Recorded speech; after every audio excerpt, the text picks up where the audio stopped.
It's been a relatively quiet month for the Talking Transformation podcast with only the one episode published, but there's lots more to come in the lead up to the festive period. This bulletin picks up on the urban festival that's taking place through the October month, and we speak to Rashiq who has been coordinating the program and the inputs during the course of the month. It's an amazing program. I really would suggest you check it out.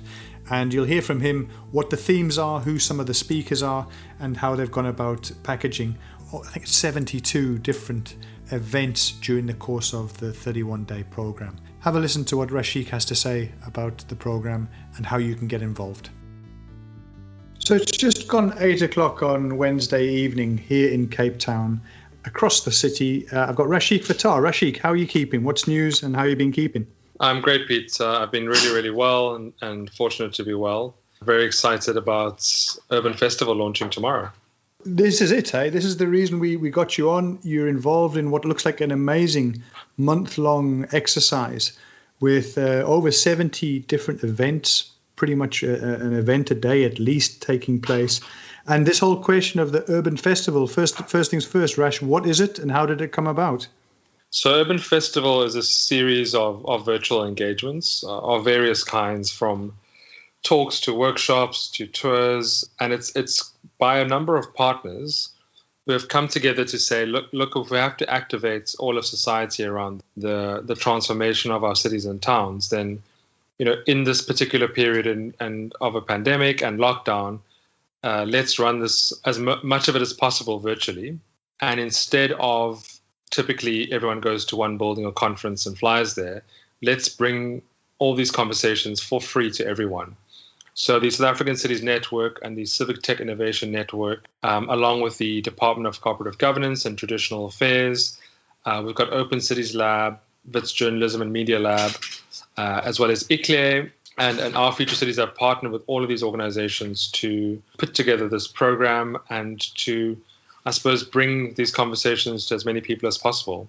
It truly is a remarkable program, and there's a couple of things that you said in there that let's just confirm. First things first is it's online, and that's good news, obviously. It means that anybody around not just the country but globally can get involved. And if I heard you right, these are free sessions. Anybody can sign up at any stage, Rash. Is that correct? Absolutely. So there are some sessions which happen every week. So, for example, the Integrated Urban Development Framework workshops every week, where people get to learn about that very key document and plan for South Africa. That's completely free. Every single tour on Instagram is free. So, yeah, traditionally these are, closed door conferences with some tweets and posts going out there. But we're just widening it to as many people as possible, and fortunately, we'll be able to record everything. So universities, tertiary institutions, schools, government departments can continue to use the content well after the festival. So again, the content will be available after the fact, which is fantastic. Now, before we get into the program, let's just be very clear for the listeners. Where can they find out? What is the website that is basically the mission control, if you like, for this whole program? So urbanfestival.co. There's no .za.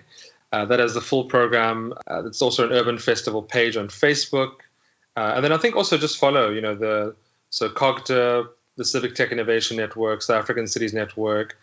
What we've decided is that all the partners have events. They have other organizations they've invited.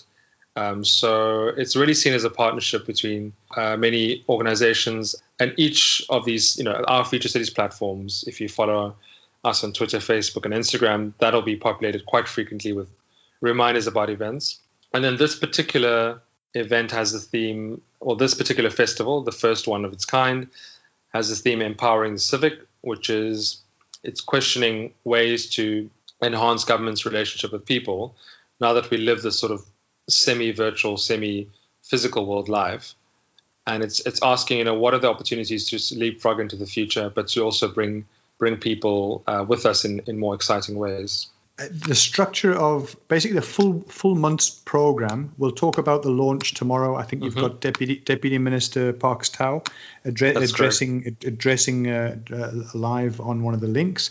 after that, I'd like you to tell us a bit about this weekly structure. Each week is sort of structured around a Monday as a particular theme, Tuesday, Wednesday.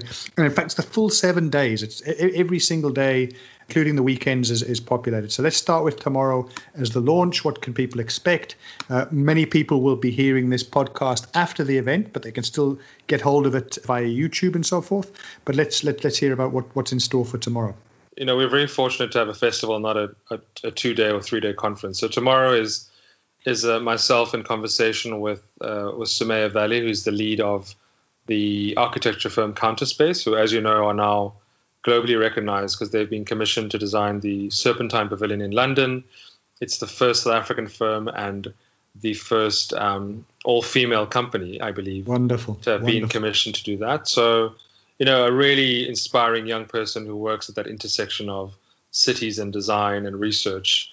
We're also fortunate to have the Deputy Minister, who has been quite key in the IEDF, the Integrated Urban Development Framework, which is now in the implementation phase. And that framework, the Minister will speak about why it's important and how practically all parts of society can help to implement that. It's not seen as purely a government-driven framework or document. So it's tomorrow we have that sort of kickoff. We have a poet, Emma Mabie, who's prepared a poem as well for the opening. Each of the weeks of Urban Festival will have a poem which has been specifically prepared for Urban Festival. All events will be required to play this poem at the start of their webinar or their talk or their workshop. Nice touch. So it binds them all together. And then we go straight into at 12 p.m. Tomorrow the first of 5 parts of the My IUDF workshops, where people really get to learn about what it is and how they could apply to their cities and towns and spaces. Yeah. In terms of the weekly structures, I'm looking here at one of the flyers that you kindly sent through. Mondays are meet and greets. There's Tech Tuesdays, Workshop Wednesdays, Cafe and Network Thursdays, Fresh Fridays, Shine Saturday, and then Film Night Sunday.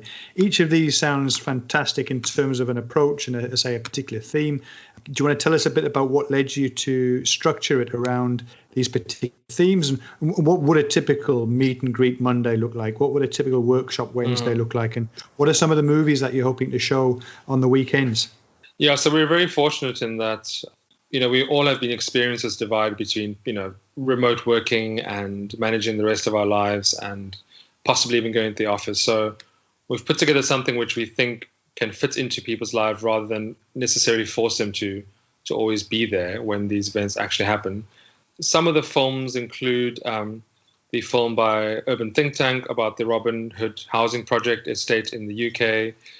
We've got a firm local studio in Johannesburg who have prepared a film about some of their work. We've got Shunted, which is a film which speaks to environmental issues in South Africa. On Saturday, there's some Instagram tours of Polokwane and Cape Town and Durban. We've got a skateboard tour as well on some Saturdays. So I think if you're only interested in one particular form or format, like a tour or an exhibition, we also have a filter on the website. So if you go to the website, you'll see there's a drop down. If you only want to talk about smarter cities or only want to join those events, you can just click on smarter cities and attend those events. So, and just trying to make it really simple for everyone. And so you can filter all the events by host, by day, by event type. And I think it's important to give people some sort of structure, even though the events are recorded. It's nice to know that we have these great events, for example, which the Civic Tech Innovation Network are hosting. And I think those events will include some music, and that's also a part of 4 events. We've got something called a Jam Lab Cafe, Urban Jam Cafe, which are more informal conversations. So we're hoping that people are going to be logging on, whether they're cooking or whether they're at the office, and not feel like they're missing lots of things. They can always come back to it as well. Our feature cities are hosting 4 one-hour sessions about our work and some of our reflections. Also just talk about what we do.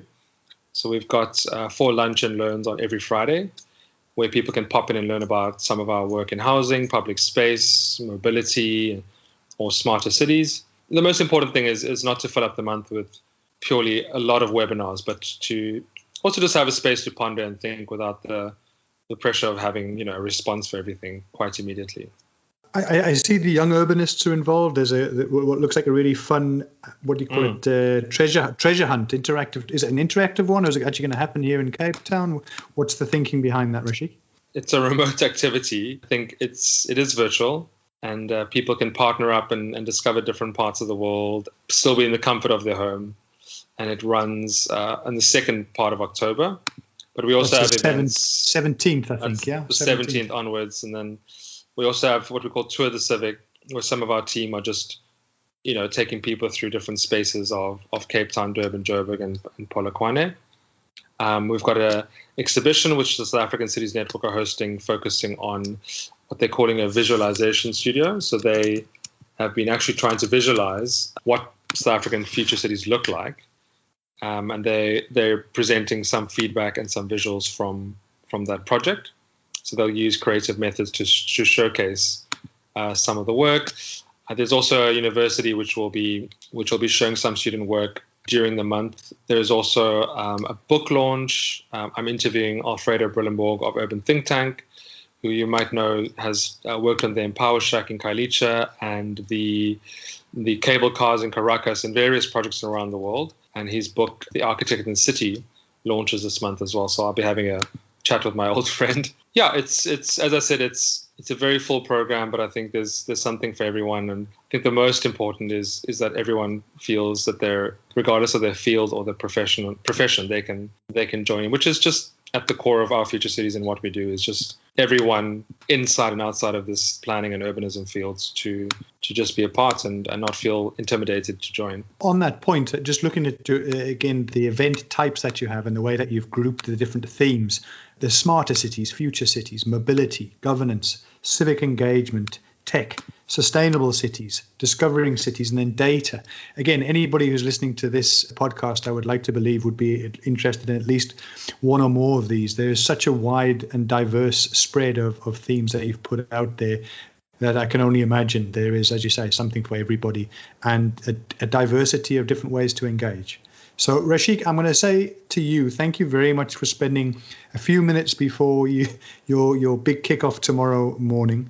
All the very best. What time do things kick off tomorrow? So tomorrow the more official elements start at 9 and the first My IEDF workshop starts at 12. And then I'm looking forward to on Friday, BitProp, which is a company focusing on backyard housing. They're doing a virtual Instagram tour of what they've been up to in the last while, getting people earning an income through formalizing their backyard housing. And yeah, this Sunday, Shunted, which is a film, is screening, and we're very lucky to have had the openness of the Department of the Cooperative Governance and Traditional Affairs, South African Cities Network, the Civic Tech Innovation Network. So the partners have been really open to go beyond, let's say, academia or the traditional way of putting events together. And so our main program, which is hosted by our partners, has been supplemented by this open call, which we ran for most of September. And so, yeah, we have a wide range of events and additional organizations because of our emergent program of various people who've come forward with their events as well. Rashiq, I wish you all the very, very best. 31 days of civic innovation, the Urban Festival 2020. You've heard here this evening from the host organizer, Rashiq Fatah. And Rashiq, the final word from your side, just a reminder again of the website where people can find out about this. So it's urbanfestival.co. They can follow our future cities on any form of social media and the Facebook page Urban Fest 2020. Not to worry, people will be bombarded across various platforms. But yeah, the website is great. It's got filters by days. It's an excellent in terms of the program that's there and very, very interactive and easy to use. Rashiq, all the very best. I suspect we'll be checking in with you during the course of the program. May well be some podcast episodes and people we'd like to catch up with. Love to hear from you during the course of it, how it's gone, what have been the strengths and some of the things of lessons learned, perhaps, on such a comprehensive program. In the meantime, all the very best and good luck to you and the team. Thanks so much, Pete, and great to chat to you again.